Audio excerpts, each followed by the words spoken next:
اعوذ باللہ من الشیطان الرجیم بسم اللہ الرحمن الرحیم فإذا قرأت القرآن فاستعذ باللہ من الشیطان الرجیم انہ لیس لہ سلطان علی الذین آمنوا وعلی ربہم یتوکلون انما سلطانہ علی الذین یتولونہ والذین هم بہ مشرکون۔ کل ہم نے پڑھا تھا کہ جب قرآن پاک پڑھا جائے تو سب سے پہلے اعوذ باللہ من الشیطان الرجیم پڑھنا ضروری ہے۔ آگے اللہ تبارک و تعالیٰ نے یہ ارشاد فرمایا کہ اعوذ باللہ پڑھنا ضروری کیوں ہے، اس کی وجہ کیا ہے۔ تو اگلی دو آیات کے اندر صرف یہ وجہ بیان کی گئی ہے کہ قرآن پاک پڑھنے سے پہلے یا اللہ تبارک و تعالیٰ نے اس کا حکم کیوں دیا ہے اعوذ باللہ پڑھنے کا، تحفظ کا۔ تو پہلے تو اللہ تعالیٰ نے ارشاد فرمایا کہ جب تم قرآن پڑھو فَإِذَا قَرَأْتَ الْقُرْآنَ، کل ہم نے یہ آیت پڑھی تھی، تو فَاسْتَعِذْ بِاللَّہ، پہلے اللہ سے پناہ مانگو۔ ہمارے بزرگ فرماتے ہیں کہ جو تمہارا دشمن ہے وہ طاقتور ہے، شیطان زیادہ طاقتور ہے انسان سے، تو انسان کو چاہیے کہ وہ انسان شیطان سے جو زیادہ طاقتور ذات ہے نا، پہلے اس کی پناہ مانگے۔ تم سے تمہارا دشمن ذرا پاورفل ہے، تو اب دیکھا یہ جائے گا کہ شیطان سے بچنے کے لیے جو پاورفل ذات ہے پھر اس کی پناہ مانگی جائے۔ تو اللہ تعالیٰ نے ارشاد فرمایا کہ اب تم، کیونکہ شیطان کا مقابلہ تم کر نہیں سکتے، نہ وہ تمہارے سامنے آتا ہے نہ اس کے ساتھ لڑا جا سکتا ہے، تو تم کیا کرو، میں شیطان سے زیادہ پاورفل ذات جس نے شیطان کو ہی پیدا کیا ہے، ساری کائنات کو پیدا کیا ہے، وہ تو رب کی ذات ہے۔ تو فرمایا تم کیا کرو پھر، میں اس شیطان مردود سے اللہ کی پناہ مانگ لو، کیونکہ وہ واحد ذات رب کی ذات ہی ہے جو انسان کو شیطان سے بچا سکتی ہے، باقی کوئی بچا نہیں سکتا ہے۔ اس خبیث نے کسی کو نہیں چھوڑا ہے، ہر ایک پر یہ اپنا داؤ چلاتا ہے اور ہر ایک پر جو ہے وہ اپنی چالیں چلنے کی کوشش کرتا ہے، لیکن بچتے کون ہے؟ الا عبادک منہم المخلصین، جس کا اعتراف یہ پیچھے کر کے آیا تھا کہ مالک میں تیرے جتنے بندے ہیں سب کو گمراہ کر دوں گا، جتنے ہیں لوگ مجمعین، جتنے لوگ ہیں سارے گمراہ کر دوں گا، الا عبادک منہم المخلصین، تیرے بندے ہیں جو بچ جائیں گے، باقی مجھ سے بچ کوئی نہیں سکے گا۔ تو اللہ تعالیٰ نے کیا فرمایا کہ اب ان کا داغ کس پر چلتا ہے اور کس پر نہیں چلتا۔ فرمایا انہ لیس لہ سلطان علی الذین آمنوا، فرمایا جو صاحب ایمان لوگ ہیں نا، شیطان کا کوئی بھی داؤ کوئی بھی مکر ان پر نہیں چل سکتا۔ علی الذین آمنوا، فرمایا ایمان والے ہوں تو فرمایا وہ شیطان سے بچ جائیں تو بچ جائیں، باقی کوئی بچ نہیں سکتا۔ اور ان کے بچنے کی وجہ کیا ہے؟ وَعَلَىٰ رَبِّهِمْ يَتَوَكَّلُونَ، کیونکہ وجہ یہ ہے کہ وہ لوگ اپنے رب پر بھروسہ کرتے ہیں، ان کو پتہ ہے کہ جو کچھ ہونا ہے رب کی ذات کی طرف سے ہونا ہے۔ ٹھیک ہے، آقا علیہ الصلوۃ والسلام نے ارشاد فرمایا کہ یہ خبیث اس حد تک انسان کا پہنچ جاتا ہے، بندے کے ساتھ آ کے کہتا ہے کہ ہاں جی یہ بتا فلانی چیز کو کس نے پیدا کیا ہے؟ وہ کہتا جی اللہ تعالیٰ نے پیدا کیا ہے۔ وہ کہتے فلاں کو کس چیز نے پیدا کیا؟ کہتے اللہ نے پیدا کیا ہے۔ کہتے بات بڑھتے یہ یہاں تک بندے کو لے کے آ جاتا ہے کہ کہتا یہ بتا پھر رب کو کس نے پیدا کیا ہے۔ کیونکہ جب یہ سوچ لے کے آئے گا تو ہوگا کیا، جب کمزور ایمان والا بندہ ہوگا بات تو ٹھیک ہے، بات تو صحیح ہے بھائی، ٹھیک ہے، اگر ہر شے کو رب نے پیدا کیا تو پھر رب کو کس نے پیدا کیا ہوگا؟ پھر رب کو بھی تو کسی نے پیدا کیا ہی ہوگا۔ کہتے جب انسان اس بحث کے اندر آئے گا تو اپنا بیڑا غرق کرا بیٹھے گا۔ ٹھیک ہے، تو مطلب کیا ہے کہ کبھی بھی جب فرمایا جو مسلمان جو صاحب ایمان بندہ ہوگا نا، اس کے دل کے اندر جیسے ہی کوئی کھٹکا لگے گا، جیسے ہی اس کے دماغ کے اندر کوئی بات آنے لگے گی، وَعَلَىٰ رَبِّهِمْ يَتَوَكَّلُونَ، اس کا رجحان، اس کا ذہن فوراً جو ہے وہ دین کی طرف آ جائے گا، کہ دیکھا جائے گا کہ کیا دین واقعی اس بات کی اجازت دیتا بھی ہے کہ نہیں دیتا ہے۔ ٹھیک ہے، آقا علیہ الصلوۃ والسلام نے خود ارشاد فرمایا اس بات کا، حضور نے ارشاد فرمایا کہ اگر کوئی شخص ہوا کے اندر بھی اڑتا ہوا آئے نا تب بھی اس کی بات نہیں مانی جائے گی۔ آج ہمارے لوگ اندھا اعتبار کس چیز کا نام؟ یہی چیز ہے۔ ٹھیک ہے، کسی نے جناب والا پٹھا سیدھا کام کر کے دکھا دیا، ہم کہتے جی بڑا پہنچا ہوا ہے۔ ٹھیک ہے، اگر پہنچے ہوئے کا معیار یہ ہے ہی نہیں، کیوں؟ ہمارے بزرگ خود یہ بات ارشاد فرماتے کہ اگر کوئی شخص ہوا میں اڑتا ہوا ہے یا پانی پر چلتا ہوا بھی آئے، میں دیکھا یہ جائے گا کہ شریعت کے تابع ہے یا نہیں۔ اگر تو شریعت کے تابع ہے تو پھر تو وہ ہمارے لیے قابل احترام ہے، اگر وہ شریعت کے تابع نہیں ہے، چاہے ہوا میں بھی اڑتا ہوا ہے، تو تب بھی ہمارے قابل قبول نہیں ہے۔ بات سمجھے کہ نہیں آئی ہے؟ دیکھیں نا داتا صاحب علیہ رحمہ کے سامنے تو وہ کیا نام تھا، رائے جوگی تھا، کیا نام تھا، اس نے بھی توڑ کے دکھائی دیا نا آخر، تو ان کے پاس بھی تو یہ سارا کچھ ہے، کرتب شرتب سارے ہیں ان کے پاس، تو اب کیا خیال پھر ان کو بھی مان لیا جائے؟ نہ، کرامت کوئی بزرگ ہونے کی کوئی دلیل نہیں ہے، یہ بات یاد رکھیں۔ ہمارے لوگوں کا اکثر خیال یہ ہے کہ اگر کوئی شخص کرامت دکھا رہا ہے تو وہ بڑا پہنچا ہوا ہے، حالانکہ بزرگوں کے نزدیک کرامت کی کوئی اہمیت نہیں ہے، کوئی حیثیت ہی کوئی نہیں ہے۔ حضور غوث اعظم رضی اللہ تعالیٰ عنہ خود فرماتے ہیں کرامت جو ہوتی ہے نا، کرامت وہ ولی کی جوتے پر ہوتی ہے، کرامت ولی کے جوتے پر، یعنی اس کی کوئی حیثیت نہیں ہے کرامت کی۔ وجہ کیا ہے؟ حالانکہ ہم لوگ سمجھتے ہیں بھی جو کرامت دکھا دے وہ واقعی بڑی شے ہوگا، ٹھیک ہے، لیکن ہمارے بزرگ فرماتے ہیں یہ تو چھوٹی سی بات ہے۔ یہ کیا ہے؟ یہ تو ولی کے جوتے کے برابر ہوتی ہے کرامت۔ ہاں، ولی کا مقام اس سے بڑا ہوتا ہے۔ کیا ہوتا ہے؟ ولی ہمیشہ شریعت کا پابند رہتا ہے، یہ سب سے بڑی اس کی کرامت ہے۔ ایک بندہ ایک بزرگوں کے پاس آیا بیعت ہونے کے لیے، 2-4 دن رہا، رہنے کے بعد کہتے جی اجازت، میں اجازت۔ جب جانے لگا نا تو اس نے کہا حضور میں نے آپ کے پاس کچھ دیکھا نہیں ہے۔ میں اچھا، میں ادھر بیٹھ گیا۔ کہنے لگا مجھے یہ بتا کیا دیکھنے آیا تھا؟ یہی کہ جناب اعلیٰ پیر نے ادھر سے اشارہ کیا یوں ہو گیا اور ادھر سے اشارہ کیا یوں ہو گیا، یہ دیکھنے آیا تھا۔ کہا جی ظاہر ہے ہم تو یہ دیکھتے ہیں۔ آپ نے فرمایا اچھا مجھے یہ بتا ان 3 دنوں کے اندر میری نماز قضا ہوتے دیکھی ہے؟ کہا جی نہیں۔ کہا تہجد قضا ہوتے دیکھی ہے؟ کہا نہیں۔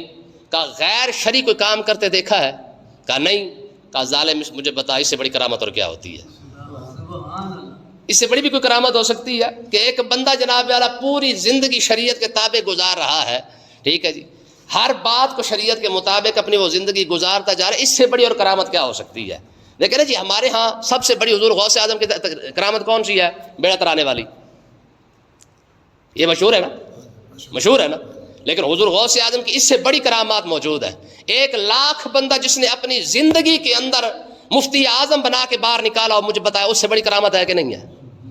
بیڑے سے بڑی کرامت نہیں تو اور کیا ہے؟ ٹھیک ہے، بلکہ امام سیوطی رحمۃ اللہ علیہ نے یہاں لکھا ہے، فرمایا کہ پچھلے 5 صدیوں کے اندر حضور علیہ السلام کے زمانہ اقدس کے بعد حضور غوث اعظم کے زمانے تک 471 میں آپ پیدا ہوئے نا، حضور غوث اعظم رضی اللہ عنہ 471 کے اندر آپ کی پیدائش ہے۔ میں 5 صدیوں کے اندر یہ 5ویں صدی ایسی تھی جیسے بزرگوں کو لگتا تھا کہ یہ آخری صدی ہوگی جس کے اندر قیامت آ جائے گی، یعنی اتنے لوگوں کے حالات خراب ہو چکے تھے۔ اور آپ کا لقب کیا ہے؟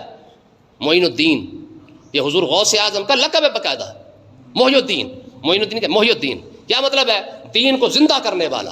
مطلب کیا ہے؟ جس نے تحریک حرکت الجہاد، تحریک جہاد قائم کی ہو، اس سلطان صلاح الدین ایوبی جیسے بندے کے سامنے جناب اپنے شاگرد کھڑے کر دیے اس کے ساتھ، ٹھیک ہے، سلسلہ صوفیہ کے اندر نقش بندیہ کے اپنا سلسلہ قادریہ کا ایک الگ مطلب ایک سسٹم بنایا ہو، اور طالب علمی کا زمانہ ایک اپنا مدرسہ ایک الگ بنا دیا ہو۔ مجھے آپ بتائیں جس نے 1,00,000 مفتی پیدا کیا سلسلہ قادریہ کو چلانے کے لیے، جناب والا 1,00,000 سے زیادہ جو ہے وہ صوفیہ تیار کیے، یہ کوئی بڑی کرامت نہیں تو اور کیا ہے؟ بیڑا ترانہ کون سی بڑی بات ہے؟ سب سے بڑی کرامت حضور غوث اعظم کی یہ ہے کہ آپ کا لقب ہی محی الدین ہے، یعنی دین کو زندہ کرنے والا، جس نے اپنی صدی کے اندر دین کو زندہ کر دیا ہو۔ جو جناب والا یہ بڑی کرامت ہے کہ اتنا بڑا پیر ہو اور صبح سے لے کر دوپہر تک جناب والا مطلب ہے کہ 12 سبق پڑھا کے اٹھتا ہو، 12 سبق صرف کے، نحو کے، جناب لغت کے، اس کے بعد جناب تفسیر کے، حدیث کے، پتہ نہیں کتنے سبق ہے، 12 سبق صبح سے لے کر دوپہر تک پڑھا کے اٹھ رہا ہے، یہ بابا کی کرامت نہیں ہے؟ زور سے لے کر عصر تک حفظ پڑھا رہا ہے، عصر سے لے کر مغرب تک فتوے دے رہا ہے، پورے فتوے جتنے بھی پوری دنیا سے فتوے آتے ہیں باقاعدہ اس کے جواب لکھوا رہا ہے، مغرب سے لے کر عشاء تک بچوں کے لیے کھانا تیار کر کے سارے بچوں کو کھانا کھلا رہا ہے، عشاء سے لے کر فجر تک جس کی ساری زندگی رب کی بارگاہ میں گزر جاتی ہے۔ مجھے بتائیں بیڑے سے بڑی کرامتیں ہیں کہ نہیں ہیں؟ وجہ کہ نہیں آئی ہے؟ فرمایا انہ لیس لہ سلطان۔ پھر دیکھیں نا آپ، میں نے پہلے بھی آپ کو بتایا کہ جا رہے ہیں بلکہ زبانہ طالب علمی کے اندر، اب دیکھیں یار بزرگوں کے آداب کیسے ہوتے ہیں۔ 3 دوست، ٹھیک ہے، کسی نے آ کے خبر دی، اس نے کہا جی فلانی جگہ پہ ایک بابا بیٹھا ہوا ہے، بزرگ ہے، ٹھیک ہے جی، ان کے پاس چلتے زیارت کرنے کے لیے، طالب علمی دور ہے۔ جب حضور غوث اعظم بھی اور 2 اور ساتھی بھی ساتھ چل پڑے، جا رہے ہیں، راستے میں ایک ساتھی کہتا ہے میں تو دیکھوں گا کہ بابا دیتا کیا ہے۔ دوسرا کہتا ہے جی میں تو یہ چیک کروں گا کہ بابے کے پاس علم بھی ہے کہ نہیں ہے۔ حضور غوث اعظم نے ارشاد فرمایا یار میں دیکھتا ہوں کہ بابا مجھے فیض کتنا عطا فرماتا ہے، ٹھیک ہے جی، ان سے مل کے مجھے ملتا کیا ہے۔ یعنی 2 چیک کرنے جا رہے ہیں اور بابا کیا کرنے جا رہا ہے؟ فیض لینے جا رہا ہے۔ آگے گیا تو آگے جا کے بابا بیٹھا ہوا، پہلے انہوں نے کہا اچھا تم چیک کرنے آئے تھے، میں تیرا یہ سوال ہے یہ جواب ہے، یہ سوال ہے یہ جواب ہے، یہ سوال ہے یہ جواب ہے، جا ٹھیک ہے۔ دوسرے کو بھی ایسے ٹرکا دیا. اور ادھر جب بیٹھے تھے فرمایا اچھا تو فیض لینے آیا تھا؟ میں جا، ایک وقت آئے گا کہ پورے اس وقت تیری صدی کے اندر جتنے بھی ولی ہوں گے سارے کے سارے نیچے ہوں گے، تیرا قدم سب سے زیادہ اوپر ہوگا. ٹھیک ہے ہاں، لیکن فیض ایسے ملتا ہے. تو اللہ تعالیٰ نے کیا ارشاد فرمایا؟ فرمایا انہ لیس لہ سلطان علی الذین آمنوا. فرمایا شیطان اپنا مکر، اپنا دا، اپنی چال ان لوگوں پر بھی چلاتا ہے جو صاحب ایمان ہوتے ہیں، لیکن ہوتا کیا ہے وَعَلَىٰ رَبِّهِمْ يَتَوَكَّلُونَ. فرمایا صاحب ایمان بندہ کبھی بھی ڈگمگاتا نہیں ہے، وہ ہر بات کو دیکھتا ہے کہ یار یہ شیطان تو نہیں جو میرے دماغ میں یہ بات ڈال رہا ہے. پہلے وہ شریعت کے اندر آ کے دیکھے گا. آج حق بنتا ہے جب آپ کوئی کام کرنے لگتے ہیں تو کم سے کم کسی عالم سے پوچھتے لیں کہ جناب یہ کام جائز بھی ہے کہ ناجائز ہے، ہو سکتا ہے شیطان کروا رہا ہو. آج دیکھیں نا کتنی کمپنیاں ہیں جو جناب مختلف قسم کی جناب سہولیات آپ کو دیتی ہیں، لیکن مجال ہے کسی سے پوچھ لیں کہ جناب یہ چیز جائز بھی ہے کہ ناجائز ہے. جب پوچھیں گے تو آپ کو پتہ چل جائے گا کہ جائز ہوگی تو بسم اللہ، نہیں جائز ہے تو سمجھ لیں کہ شیطان کروا رہا ہے. اچھا شیطان پھر کس پر داغ چلاتا ہے یہ بھی آگے دیکھیں. فرمایا انما سلطان علی الذین یتولونہ. فرمایا شیطان ہمیشہ اپنی چال ان لوگوں پر کل چلاتا اور کامیاب ہوتا ہے یتولونہ جو شیطان کو دوست رکھتے ہیں، جن کی شیطان کے ساتھ یاری ہو نا کہ ٹھیک ہے خیر کر لے. میں شیطان ہمیشہ ان کو پھنسانے میں کامیاب ہوتا ہے. ایک ان کو، اور دوسرا والذین ہم بہ مشرکون، اور دوسرے وہ لوگ ہیں جو شرک کرتے ہیں. ساری زندگی گزر جاتی ہے، کبھی ایک بار بھی سوچا نہیں ہے کہ یار رب ہوتا ہے تین کیسے بن گئے. ساری زندگی جنہوں نے یہ بھی نہ سوچا کہ عزیر علیہ الصلوۃ والسلام اللہ کے نبی ہیں، رب کے بیٹے کیسے بن گئے. اب سارا وہ چھوڑیں، آپ دیکھیے یہ اندازہ کریں ان کے پاس، یہ تو اہل کتاب لوگ تھے نا، یہ تو اہل کتاب لوگ تھے. اب ان کو ہمارے ہمسایوں کو دیکھ لیں، ایسے خبیث ہیں ساری زندگی پتھر کے آگے کھڑے ہوئے ہیں، لیکن شیطان نے باہر نہیں نکلنے دیا. پورے مکہ کا سب سے سیاڑا اور دنا بندہ ہو، جاہلوں کا ابا ہو، لیکن پھر بھی اسے سمجھنا ہے کہ پتھر تو پتھر ہی ہوتا ہے نا. کعبے کا متولی ہونے کے باوجود، کعبے کا انتظامیہ ہونے کے باوجود بھی جسے ساری زندگی یہی سمجھنا آیا کہ یار رب تو رب ہوتا ہے. ٹھیک ہے، تو فرمایا شیطان کن لوگوں پر اپنی چال کامیاب کرتا ہے؟ فرمایا یتولونہ جو شیطان کو دوست سمجھتے ہیں، شیطان انہیں گھیر میں لے لیتا ہے. ٹھیک ہے، لیکن والذین ہم بھی مشرکون، مشرکوں کو اور شیطان جو شیطان کو ساتھ دوستی لگاتے ہیں، فرمایا ان کے اندر کامیاب ہوتا ہے. مطلب کیا ہے؟ شیطان ہمیشہ ان لوگوں پر کامیاب ہوتا ہے جو اسلام سے دور ہوتے ہیں. جتنا اسلام سے دور ہوں گے شیطان کے اتنے زیادہ قریب ہوں گے، اور جتنا اسلام کے قریب ہوں گے شیطان سے اتنے زیادہ دور ہوں گے، کیونکہ پتہ چل جائے گا کہ یار ہم کہاں کھڑے ہوئے ہیں. آگے ایک بہت بڑا مسئلہ آ رہا ہے جس کے بارے میں اللہ تعالیٰ نے ارشاد فرمایا وَإِذَا بَدَّلْنَا آیَةً مَكَانَ آیَةٍ. ہوتا کیا ہے شروع کے اندر نا، جب اسلام شروع ہوا تو ہوتا کیا تھا کہ اللہ تبارک و تعالیٰ کوئی حکم ادا فرما دیتا، بعض اوقات کسی وجوہات کی بنا پر وہ حکم ختم کر دیا جاتا، اس کے بدلے کوئی آسان حکم دے دیا جاتا. بات سمجھے؟ جیسے مثال کے طور پر موٹی سی مثال لے لیں کہ پہلے حکم یہ نازل ہوا کہ جس نے بھی مدینہ پاک کے اندر جس نے بھی آقا علیہ السلام سے بات کرنی ہے نا، پہلے صدقہ دے پھر بات کرے. ٹھیک ہے، جس کے پاس پیسے ہوں وہ کیا کرے؟ پہلے صدقہ دے، بعد میں آقا علیہ السلام سے کیا کرے؟ کوئی بھی بات کرے، سوال کرے، گفتگو کرے. اب غریب لوگ تو بیٹھ گئے سر اٹھا کے کہ یا رسول اللہ ہم کہاں جائیں، ہمارے پاس پیسہ ہو تو آپ سے بات کرنے آئے نا. تو رب نے فرمایا اچھا یہ حکم تمہارے لیے سخت ہو گیا ہے. اب کیا کیا؟ فرمایا یہ حکم اٹھا لیا گیا، فرمایا آپ جس کا دل کرے میرے محبوب سے آ کے بات کر لیں. سبحان اللہ. ٹھیک ہے، اچھا اب سوال یہ اٹھتا ہے پہلے حکم کیا ہوا؟ معراج کی رات محبوب 6 مہینے کے روزے لے جائیں، ساتھ کیا کریں؟ 50 نمازیں بھی لے جائیں. ٹھیک ہو گیا. اچھا بعد میں کیا ہوتا ہے؟ کہتے ہیں چلو محبوب اس طرح کریں 5 مہینے بھی چھوڑ دیتے ہیں، 45 بھی چھوڑ دیتے ہیں، 5 بھی لے جائیں اور 1 مہینے کے روزے بھی لے جائیں. مالک جب تو نے کرنی ہی 5 ہے، جب کرنا ہی 1 مہینہ ہے، جب صدقے کے بغیر ہی محبوب کے غلاموں کو اجازت دے دینی ہے بات کرنے کی، تو پہلے والے حکم کیوں؟ بات سمجھے کہ نہیں سمجھے؟ یعنی پہلا والا حکم منسوخ ہی کرنا ہے، ختم ہی کرنا ہے، تو پھر پہلے حکم ہی کیوں دیا؟ اسی وقت ہی دے دیتے. بھائی ٹھیک ہے جب 5 نمازیں کرنی تھی تو 50 نازلیں نہ کرتے، تو ڈائریکٹ ہی 5 دے دیتے. تو میں مطلب یہ ہے کہ اگر یہ ناسخ اور منسوخ کا حکم یہ کیا ہوتا ہے؟ ٹھیک ہے، پر میں کہ یہ اس لیے ہوتا ہے کہ تاکہ لوگوں کو ان کی اس کام کی اہمیت کا پتہ چل جائے کہ ہم چاہتے تو یہ 50 نمازیں ہی نازل فرما دیتے، لیکن یہ تو صدقہ اپنے محبوب کا نا، ہم نے اپنے محبوب کا منہ دیکھ کر جو ہے وہ تم پر رحم فرما دیا ہے. ٹھیک ہے نا جی. ہاں یہ میرے محبوب پر کرم نوازی, اپنے محبوب کے صدقے ہم نے تم پر کرم نوازی. حکم یہی تھا کہ شاباش بھائی پیسے ہوں تو آ کے بات کرو, تمہیں پتہ ہونا چاہیے کہ تم کس شان, عظمت اور شان والے محبوب کے سامنے جا رہے ہو. اگر پیسے نہیں ہیں تو جاتے رہو. مجھے آپ بتائیں اگر وہ حکم آج تک لاگو ہوتا تو کیا ہوتا کہ اگر قرآن پڑھنا تو پہلے پیسے دو, اگر شریعت کا ایک مسئلہ بھی سیکھنا تو پہلے پیسے جمع کرواؤ. لگ نہ پتہ جاتا, اور لگ کیا پتہ جاتا بلکہ قدر بھی ہوتی, اہمیت بھی ہوتی, سب کچھ ہوتا. آج دیکھیں نا ABC سے لے کر وہ پراپ پروف سے شروع کرتے ہیں. اب تو پہلے پراپ پروف آ گیا, پہلے تو مطلب تھی نا کچی پکی چلو بھی, اب پراپ آ گئی ہے, پھر پراپ 2 آ گئی ہے, پھر پراپ 3 آ جائے گی. 6 سال تک جا پیسے بس پیسے بھرتے رہو. نتیجہ کیا نکلا ہے کہ آج دیکھیں جس تعلیم کے آپ پیسے بھر رہے ہیں اس تعلیم کی اہمیت بھی ہے. جو تعلیم آج بھی آپ کو فری مل رہی ہے اس تعلیم کی آج لوگوں کو قدر کوئی نہیں ہے. ایک ڈاکٹر بننے کے لیے کروڑوں چاہیے, وکیل بننے کے لیے کروڑوں چاہیے, اور لوگ بھرتے ہیں, بھر بھی رہے ہیں, بلکہ اتنے زیادہ ہے کہ لوگوں کو داخلہ تک نہیں ملتا ہے.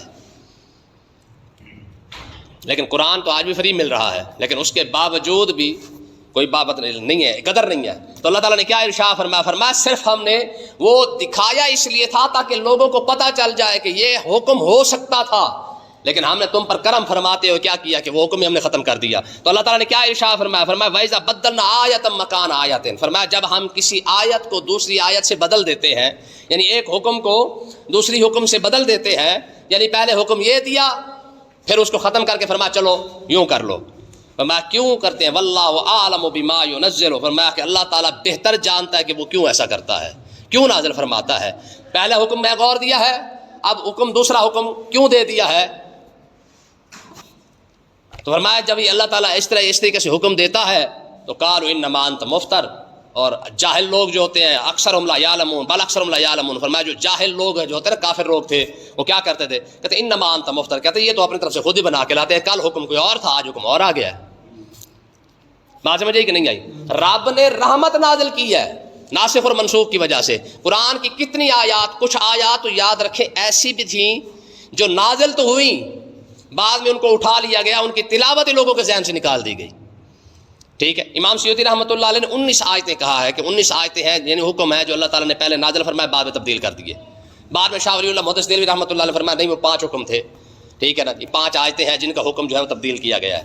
تو اب اندازہ کریں کہ مطلب یہ ہے کہ اللہ تعالیٰ نے ارشاد فرمایا ہم نے لوگوں کو اس کی اہمیت بتانے کے لیے کہ یار اس کی اہمیت کتنی ہے کہ اگر چاہتے تو وہ حکم ہم برقرار رکھتے کہ شابش بھی ایسے ہی کرو, لیکن ہم نے رحم کرتے ہوئے کرم فرماتے ہوئے کیا کیا, ہم نے جناب اللہ سارا حکم ہی پہلے اللہ تبدیل کر دیا. اچھا لوگ پتہ کیا کہتے تھے اس آیت کا جو شان نزول ہے وہ یہ کہتے, لوگ کہتے تھے کہ محمد عربی صلی اللہ علیہ وسلم ایک غلام ہے اس کے سے جا کے سیکھ کے آتے ہیں. اچھا تقدیر کا فیصلہ دیکھیں کہ بعد میں جب فتح مکہ ہوا نا, وہی غلام جس کے بارے میں انہوں نے مشہور کر رکھا تھا نا حضور اس سے سیکھتے, اسی نے آگے کلمہ پڑھ لیا. بس ظالمو, اگر وہ غلام ہو کہ اتنا شاندار کلام نازل کر رہا ہے تو مقابلہ کر کے دکھا دو. تم تو اپنے آپ کو بڑا سردار کہتے ہو, ایک طرف سے تم اس قرآن کا مقابلہ نہیں کر سکتے, اس جیسی لا نہیں سکتے ہو, دوسرے کہتے ہو کہ جناب ایک غلام بنا کے دکھا رہا ہے. ٹھیک ہے, یہ آگے آ رہا ہے سارا. اللہ پاک سمجھنے کی توفیق عطا فرمائے.